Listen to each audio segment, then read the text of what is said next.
കേരളത്തിലെ തിരുവനന്തപുരം ജില്ലയിലെ ആറ്റിങ്ങൽ എന്ന സ്ഥലത്ത് വെച്ച് നടന്ന ആദ്യത്തെ സംഘടിത കലാപവും ഇന്ത്യയിലെ തന്നെ ബ്രിട്ടീഷുകാർക്കെതിരെ നടന്ന ആദ്യത്തെ ആസൂത്രിത കലാപവും കൂടിയാണ് 1721 ഏപ്രിൽ 15 നടന്ന ആറ്റിങ്ങൽ കലാപം.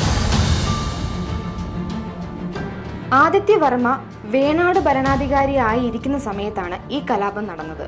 എട്ടുവെട്ടിൽ പിള്ളമാരിൽ പ്രധാനിയായിരുന്ന കുടമൻ പിള്ളയുടെ നേതൃത്വത്തിൽ നടന്ന ഈ കലാപത്തിൽ കൊല്ലപ്പെട്ട ഇംഗ്ലീഷുകാരുടെ ശവശരീരങ്ങൾ വലിച്ചെറിഞ്ഞ നദി ഇന്ന് കൊല്ലമ്പുഴ എന്നറിയപ്പെടുന്ന വാമനപുരം നദിയാണ്.